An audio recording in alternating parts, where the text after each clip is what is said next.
Assalamualaikum warahmatullahi wabarakatuh. Izin memperkenalkan diri, Taruni Madia Diana Rahmayanti dari Prodi Manajemen Transportasi Perkeretaapian 2B, Politeknik Perkeretaapian Indonesia.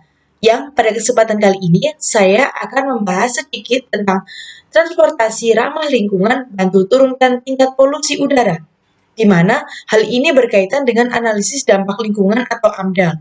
Apa sih AMDAL itu? AMDAL adalah kajian mengenai dampak besar atau penting suatu usaha atau kegiatan yang direncanakan pada lingkungan hidup yang diperlukan bagi proses pengambilan keputusan tentang penyelenggaraan usaha atau kegiatan yang ada di Indonesia. Kita tahu bahwa udara adalah faktor penting dalam kehidupan.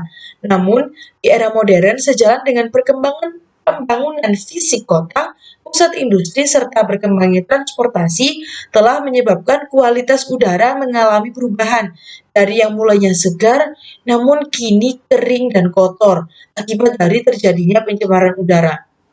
Penyumbang pencemaran terbesar di Indonesia yaitu oleh kendaraan bermotor. Mengingat dalam kurun waktu 10 tahun terakhir telah terjadi lonjakan jumlah kendaraan bermotor yang sangat pesat. Salah satu akibatnya adalah ruas jalan di Indonesia semakin padat. Tingkat pencemaran udara akibat kendaraan bermotor sudah sangat memprihatinkan. Penelitian menyebutkan lebih dari 2 juta kematian di seluruh dunia setiap tahunnya akibat oleh polusi yang disebabkan langsung oleh manusia. Salah satu yang memprihatinkan adalah kondisi pencemaran di Kota Bandung. Menurut data Badan Pusat Statistik Kota Bandung pada tahun 2011, jumlah penduduk Kota Bandung tersebut sekitar 2.424.957 jiwa dengan laju pertumbuhan penduduk sebesar 1,01% per tahun, ditambah kepadatan penduduk mencapai 14.429 jiwa per kilometer persegi. Berdasarkan data yang dihimpun Mumbai, Kota Bandung kualitas udaranya saat ini sudah sangat mengkhawatirkan. Lebih dari 70% udara tercemar emisi polusi industri, gas buang kendaraan bermotor, dan lain-lain. Efek dari emisi gas buang kendaraan dapat membahayakan kesehatan dan juga merusak lingkungan. IOP Publishing Journal Environmental Research Letter belum lama ini memperkirakan kalau sekitar 470 orang meninggal setiap tahun akibat emisi gas buangan kendaraan manusia yang bereaksi dengan oksigen yang menyebabkan tingkat ozon semakin tinggi. Begitu berbahayanya akibat emisi gas buangan kendaraan. Sudah seharusnya penerapan sistem transportasi ramah lingkungan yang dikenal dengan sustainable transport atau transportasi berkelanjutan di perkotaan harus dimaksimalkan. Transportasi berkelanjutan diyakini akan mengurangi jumlah emisi karbon dioksida. Pada tahun 2005, emisi karbon yang disumbang sektor transportasi mencapai 68 juta ton karbon dioksida ekuivalen.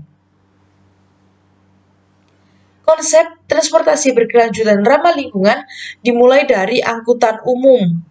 Salah satu faktor masalah polusi udara dikarenakan kurangnya transportasi umum yang efektif, standar emisi rendah, dan lambatnya perkembangan hemat energi dan teknologi mobil bebas polusi.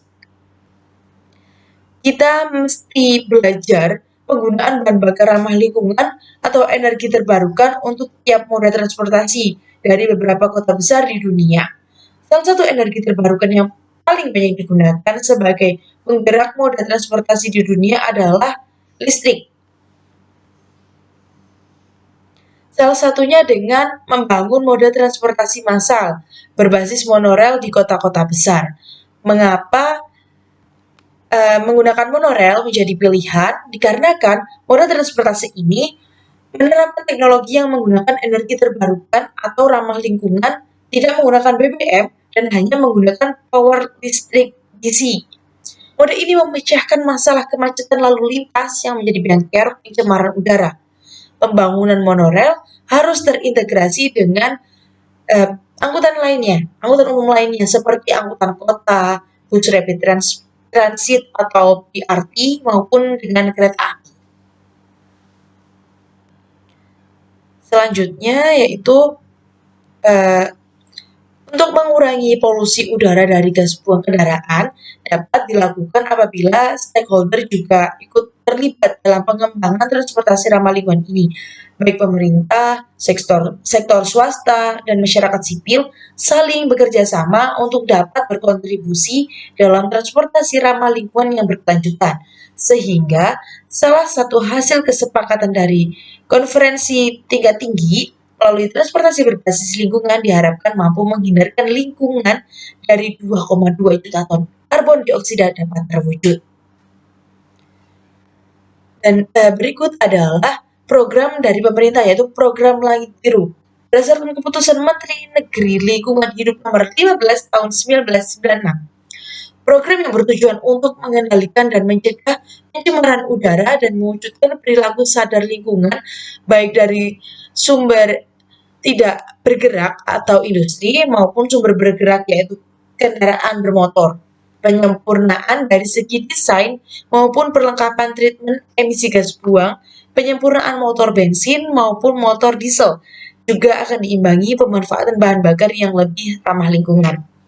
Teknologi hibrida, bensin, listrik atau disebut eco car yang tidak banyak menggunakan bahan bakar, teknologi fuel cell yaitu teknologi yang tidak akan menghasilkan gas buang beracun. Dan juga ambang batas kelaikan disebutkan bahwa ketebalan asap gas buang kendaraan bermotor yang penyalaan kompresnya menggunakan bahan bakar solar ditentukan maksimum sekitar 50%. Nah, apa sih upaya yang dapat dilakukan? Yaitu salah satunya upaya pengendalian pencemaran udara akibat kendaraan bermotor yang mencakup upaya-upaya pengendalian baik langsung maupun tidak akan dapat menurunkan tingkat emisi dari kendaraan bermotor secara efektif. Antara lain, yang pertama, mengurangi jumlah mobil lalu lalang. Misalnya, dengan kita jalan kaki, naik sepeda, naik kendaraan umum, atau naik satu kendaraan pribadi digunakan secara bersama dengan teman-teman atau disebut dengan carpooling. Yang kedua, dapat selalu merawat mobil dengan seksama agar tidak boros bahan bakar dan asapnya tidak mengotori udara. Yang ketiga, meminimalkan pemakaian AC. Dengan kita memilih AC non-CFC dan juga hemat energi. Yang keempat, yaitu memilih bensin yang bebas timbal. Sekian penjelasan dari saya terkait transportasi yang ramah lingkungan agar dapat mengurangi tingkat gas emisi kendaraan. Hidup sendirian tanpa kekasih cukup sekian. Terima kasih. Wassalamualaikum warahmatullahi wabarakatuh.